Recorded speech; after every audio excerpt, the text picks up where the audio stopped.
नमस्कार दोस्तों, स्वागत है आप सभी का मेरे YouTube चैनल सीजन क्लासेस पे। बच्चों, हम लोग लगातार सीरीज कर रहे हैं एसएसटी का first chapter the nationalism in Europe. ठीक है, तो पहले जो 3 लेक्चर आ चुके हैं उनको भी देख लीजिए ताकि आपका कंसेप्ट क्लियर हो जाए। अब ये जो है थर्ड पार्ट है, उसका थर्ड पार्ट में सब टॉपिक्स है बहुत सारे, तो हर टॉपिक को हम डिस्क्राइब करेंगे और एक एक पार्ट एक वीडियो में ख़त्म कर रहे हैं और एक पार्ट में जो सब टॉपिक्स है उसको भी एक एक ही वीडियो में ख़त्म कर रहे हैं, यानी कि एक वीडियो एक पार्ट। तो पार्ट वाइज भी आप देख सकते हैं। इससे पहले वाला पार्ट जो है उसका रिकॉर्डिंग हो चुका है, आप लोग देख लीजिए। अब ये इस पे आते हैं, ये थर्ड पार्ट है द एज ऑफ रिवॉल्यूशन 1830 से लेकर के 1848। अब इस दौरान बहुत सारी क्रांतियाँ हुई।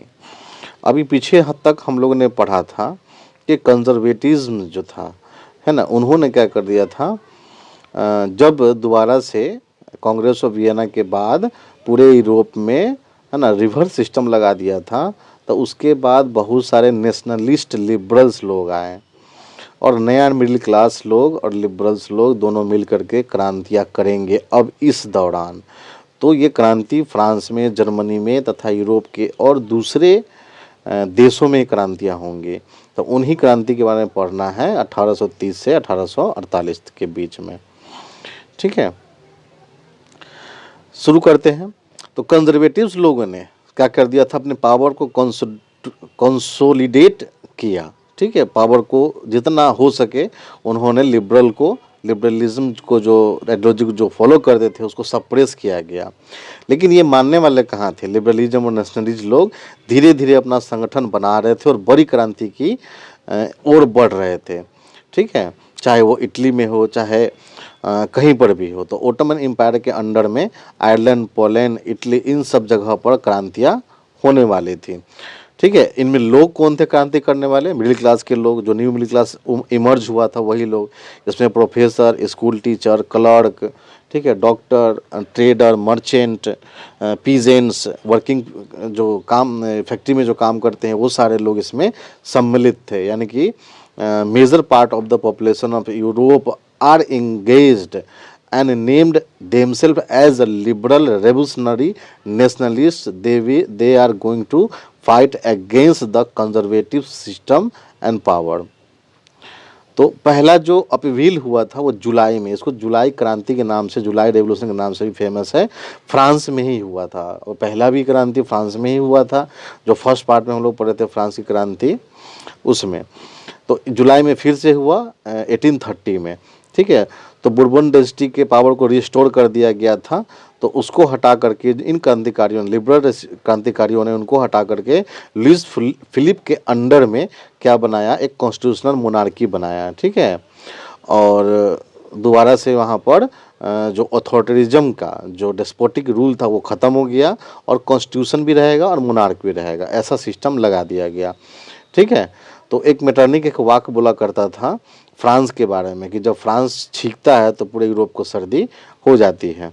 ठीक है, when the France sneeze the rest of Europe catches cold. Question आपसे पूछ सकता है, who said this statement and why. ठीक है, जुलाई रेवोल्यूशन जो था वो ब्रुसेल्स में शुरू हुआ, जिसके कारण से बेल्जियम जो था वो नीदरलैंड से अलग हो गया। ठीक है, उसके बाद इसका बहुत बड़ा इम्पैक्ट पड़ा ग्रीस में। तो ग्रीस पहले था ऑटोमन एम्पायर के कंट्रोल में, तो नेशनलिस्ट मूवमेंट वहाँ पर बहुत सारा हुआ लेकिन दबा दिया गया। तो अब वहाँ पर भी अपहील होने लगा, क्रांतियाँ होने लगी, है ना, लोगों का विरोध बढ़ते चला गया। ओटोमन एम्पायर के खिलाफ ग्रीक वाले लोग इकट्ठे हो गए। इससे और भी यूरोपियन कंट्री के द्वारा सपोर्ट मिला, वहाँ के जो सिंगर्स है, वहाँ के जो पोइट्स है, उनका भी सपोर्ट मिला। एक पोइट का नाम है, इंग्लिश पोइट है लॉर्ड बैरन, उन्होंने बहुत सारा पैसा उसमें लगाया लड़ाई लड़ने के लिए। ठीक है, तो अंत में जा कर के ग्रीक के इंडिपेंडेंस किया। वैसे ग्रीक को ना सभ्यता का पालना कहा जाता है। आपको ग्रीक में बहुत बड़े बड़े दार्शनिक, सुकरात, अरस्तु, प्लेटो, ये सब लोग वहाँ पे जन्मे हैं जिन्होंने दर्शन दिया है दुनिया को। तो उनको, है ना, नॉलेज का, इंटेलिजेंस का एक हब कहा जाता है ग्रीक को। तो वो बहुत ही मतलब अच्छा वेस्टर्न कल्चर का, ईस्टर्न यूरोप का यूरोप का उसको पालना कहा जाता था, ट्रेडिशन परंपरा का, है ना, नॉलेज का एक हब था। तो मदद करने के बाद अंत में क्या होता है कि कंजर्वेटिव्स के बीच में और रेवोल्यूशनरी के बीच में क्या होता है, एक समझौता होता है, जिस समझौते का नाम है पोल, ठीक है, 1832 में। और ग्रीक जो होता है इंडिपेंडेंट नेशन बन जाता है। तो कहानी जुलाई रेवोल्यूशन, फिर ग्रीक इंडिपेंडेंस, ठीक है, of healing in France and Brussels से बन जाता है बेल्जियम, नीदरलैंड से अलग होकर के, ठीक है। ये 3 जो है डेवलपमेंट्स होते हैं, ठीक है। तो अब जो नेशनलिस्ट फीलिंग जो था, एक वर्ड आता है रोमांटिज्म, ठीक है ना, रोमांटिज्म, रूमानीवाद इसको कहा जाता है हिंदी में। तो 3.1 में सब टॉपिक है इसका, the romantic imagination and the national feeling. तो नेशनलिस्ट फीलिंग सिर्फ लड़ाइयों और टेरिटोरियल एक्सपेंशन से नहीं हुआ, बल्कि कल्चर ने भी बहुत बड़ा रोल अदा किया। गाना, नाटक, कहानी, म्यूजिक, इस सब से भी राष्ट्रवादी भावना बढ़ती है। कैसे? इंडिपेंडेंस डे चाहे रिपब्लिक डे होता है हमारे देश में, तो हम लोग क्या करते हैं, राष्ट्र प्रेम से भर जाता है, हमारा धड़कन बढ़ जाता है, हमारे अंदर एक अलग सा जो है स्पिरिट आ जाता है देश के प्रति, ठीक है। तो वो भावना जो थी गानों के माध्यम से, कहानियों के माध्यम से वो होने लगा। तो आर्टिस्ट लोग क्या करते थे, तरह तरह के जो है देश से संबंधित सॉन्ग्स, नाटक, कहानी, ये सब लिख करके लोगों के अंदर नेशनलिस्ट फीलिंग का डेवलपमेंट करते थे, ठीक है। उसके बाद फिर ये जो डेवलपमेंट जो था, मिस्टिकल फीलिंग आता था लोगों के दिल में, और लोग क्या करते थे, अपनी जो धरोहर है, संपदा है, परंपरा है, उसको फिर रिकॉग्नाइज करते थे स्टोरी के माध्यम से। जिनको नहीं पता है, अरे हम अपने देश का इतिहास, अपने कल्चर को नहीं पढ़ेंगे तो पता कैसे रहेगा, तो उनको बताने के लिए तो तरह तरह के फिल्म, नाटक, कहानियाँ, किताब उपलब्ध है, तो हम लोग जान पाते हैं। तो रोमांटिज्म जो है, एक जर्मन फिलोसफर थे जिनका डिफाइड हर्डर ने कहा था कि जर्मन का कल्चर और कहीं नहीं, उनकी देशवासी में के अंदर, खुद के अंदर है। उसको दास वोल्क कहते थे। तो बोले कि जो फोल्क टोल, यानी कि जो क्षेत्रीय भाषा है, क्षेत्रीय कविता है, बोली है, ठीक है, उन्हीं के अंदर असली राष्ट्रवाद छुपा हुआ है। तो सब लोगों ने, राइटर लोगों ने उनको इकट्ठा किया, इकट्ठा होकर के कलेक्टिवली एक जगह प्रिंट किया, ताकि जो ये जो कल्चर है उनका, रोमांटिज्म का, वो डेवलप हो और नेशनलिस्ट फीलिंग बढ़े, ठीक है। उसके बाद इस सब करने से क्या हुआ कि बहुत सारी ऑडियंस राष्ट्र के प्रति समर्पित होने लगी। लैंग्वेज ने भी बहुत अहम भूमिका निभाया है राष्ट्रवादी भावना को बढ़ाने के लिए। रसिया जिस पे कब्जा किए हुए था पोलैंड पर, तो वहाँ पोलिश भाषा चलती थी। तो उन्होंने कहा कि पोलिश भाषा अब स्कूल में नहीं चलेगी, सब जगह रशियन भाषा को इम्प्लीमेंट करो। 1831 में गुस्साए हुए जो पोलिश लोग थे, उन्होंने विद्रोह किया, लेकिन उनको क्रश कर दिया गया, ठीक है ना। लेकिन फिर भी वो लोग विरोध करते रहे। बहुत सारे पुजारी और पंडित जो थे उस समय पोलिश भाषा बोलते थे, तो उनको जेल में डाल करके सर्बिया भेज देता था रसिया का जो अथॉरिटी, यानी रसिया का जो राजा था सो। यानी वो पोलिश जो लैंग्वेज है उसको हटा करके रशियन लैंग्वेज हर जगह लगाना चाहते थे। क्रांतियाँ हुई, लेकिन रसिया ने उसको दबा दिया, ठीक है। तो इस तरह से आप लोगों ने देखा बेल्जियम में, फ्रांस में जुलाई रेवोल्यूशन, ठीक है, ग्रीस में ग्रीक वार ऑफ इंडिपेंडेंस, उसके बाद पोलैंड में अपहील हुआ, आंदोलन हुआ, क्रांतियाँ हुई, लेकिन उसको सप्रेस कर दिया गया, ठीक है। तो इस तरह से जुलाई रेवोल्यूशन को 1830 से 48 के बीच में अलग अलग जगहों पर यूरोप में क्रांतियाँ होती है, सरकारों के खिलाफ। कहीं पर सक्सेस हो जाती है, कहीं पर रिप्रेस कर दिया जाता है, सप्रेस कर दिया जाता है, ठीक है। अब 3.2 में अब यूरोप कैसा हो गया था स्ट्रगल के दौरान। 1830 में वहाँ डिप्रेशन जैसा कंडीशन हो गया था, ठीक है। क्यों ऐसा हो गया था? पॉपुलेशन यूरोप का बहुत ज़्यादा बढ़ रहा था, लोग काम की तलाश में थे, और गांव से लोग शहर आ गए थे और बस्तियों में रहना शुरू कर दिए थे, ठीक है। तो उनको काम चाहिए था, और टेक्सटाइल प्रोडक्शन जो था वो पहले घरों में होता था, फैक्ट्री में होने लगा, इसलिए उनको काम भी नहीं मिलता था। तो बेरोजगारी की समस्या बहुत ज़्यादा बढ़ गई थी, और हार्वेस्ट भी सही से नहीं हुआ था, चीज़ों के दाम बहुत ज़्यादा बढ़ गए थे, और खाने की कमी और रोज़गार ना हो, तब स्थिति और दयनीय हो जाती है। इसी को हंगर और हार्डशिप बोलते हैं। तो इससे भी विरोध हुआ। तो इस विरोध के कारण फ्रांस का राजा जो था, जो कॉन्स्टिट्यूशनल मोनार्की में लुइस फिलिप्स था, वो डर के मारे भाग जाता। अपराइजिंग होता है किनके साथ? वेवर्स के बीच में और कॉन्ट्रैक्टर के बीच में, ठीक है। तो इसका नाम जो होता है सिलेसिया वार होता है, सिलेसिया मूवमेंट, चाहे सिलेसिया रिवोल्ट कहिए। तो 1848 में ये होता है। क्या है एग्जैक्ट, तो इस समय क्या होता है कि जब सब कुछ कम था, यानी कि लोगों के पास रोज़गार नहीं था, और जब लुइस फिलिप्स भाग जाता है तो नेशनल असेंबली बनाई जाती है, जिसमें सबको वोट देने का अधिकार देता है, जो कि इस साल के ऊपर हो गए, ठीक है। उससे पहले 1845 में सिलेसिया रिवोल्ट होता है कॉन्ट्रैक्टर के खिलाफ, ठीक है। तो एक इवेंट कैसे होता है, अगर पूछेगा कि एक्सप्लेन द इवेंट ऑफ, ठीक है, सिलेसिया रिवोल्ट, तो आप लोग यहाँ से जो हम बोल रहे हैं उसको लिखिएगा।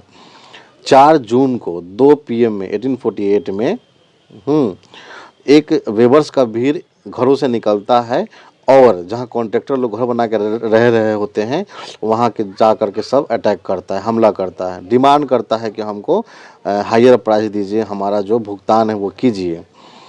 तो चूँकि ये लोग क्या करते, मतलब वेवर्स लोग को कपड़ा बुनने के लिए दे दिए थे, और दाम कम कर दिए कि इतना बुन को दोगे तो आपको इतना कम पैसा देंगे। इससे वो लोग गुस्साए हुए थे कि भाई इससे तो हम लोग अपना रोजी रोटी भी नहीं कमा सकते हैं, इतना पैसा कम से, मेहनत ज़्यादा पैसा कम, तो गुस्सा आएगा ही। और भूखे मर रहे थे, सामानों का दाम बहुत बढ़ा हुआ था, इनका जो था पेमेंट और कम गया था, इसलिए गुस्साए हुए थे। तो इन लोग जाते हैं उनके घरों में, खिड़की दरवाज़ा तोड़ देते हैं, फर्नीचर पोर्सलिन महंगे महंगे आइटम सब तोड़ देते हैं, कपड़ा उपड़ा लूट लेते हैं, जो सामान इनके घर पे रहता है सबको बर्बाद कर देते हैं। तो कॉन्ट्रैक्टर के जो जितने फैमिली सब डर के मारे भाग जाते हैं गांव छोड़ करके, और फिर 24 घंटे बाद अपने आर्मी के साथ आता है और गोलीबारी होती है, जिसमें 11 वर्कर मारे जाते हैं। तो ये आपको लिखना है इस रिवोल्ट में, ठीक है। सिलेसिया रिवोल्ट में कैसे हुआ, क्या हुआ, कितने लोग मारे गए, इसके बारे में आपको लिखना है, क्वेश्चन पूछता है, ठीक है। अब 3.3 का टॉपिक है, सब टॉपिक, मेन टॉपिक का लास्ट में है द रेवोल्यूशन ऑफ लिबरल्स, ठीक है। अब रिवोल्ट तो चल ही रहा था, गरीब बेरोजगार जो भूख से मर रहे पीजेंट्स लोग क्या थे, यूरोपियन कंट्री में काम कर ही रहे थे, और मिडिल क्लास तो सफ़र कर ही रही थी। फरवरी में 1848 में फ्रांस में क्या हुआ कि मोनार्की सिस्टम ख़त्म हो गया, और ख़त्म होने के बाद वहाँ पर सबको वोट देने का अधिकार दिया गया।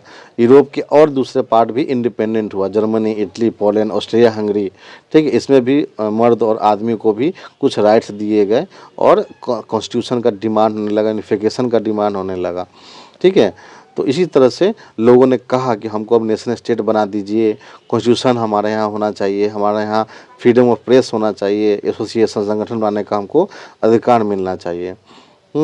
जर्मनी में बहुत सारे लोग संगठन बनाने लगे, मिडिल क्लास के प्रोफेशनल बिजनेसमैन लोग, ये सब लोग क्या करने इकट्ठे हो गए, और इकट्ठे हो करके इन लोग मतलब जर्मनी में एक कॉन्स्टिट्यूशनल गवर्नमेंट बनाना चाहते थे। तो इन लोग सब कौन कौन लोग, प्रोफेशनल्स, मिडिल क्लास के लोग, बिजनेसमैन, और जो अमीर आर्टिसन सब थे, वो सब फ्रैंकफर्ट शहर की तरफ मार्च करते हैं। ऑन 18 मई 1848 को 831 ये सब चुनाते हैं, जनता चुनती है इनको।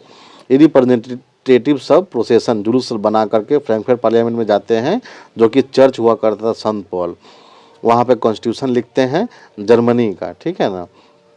और लिखने के बाद राजा के सामने जाते हैं, फ्रेडरिक विलियम फोर रहता है, बोलता है कि आप हमारा राजा बनिए। तो बोला कि मैं गधा बनना स्वीकार करूंगा, लेकिन मैं राजा तुम लोग का नहीं बन सकता हो, जिसमें मेरी कोई सत्ता ही नहीं, मेरा कोई अधिकार ही नहीं। वो राजा बनने से इनकार कर देता है, ठीक है।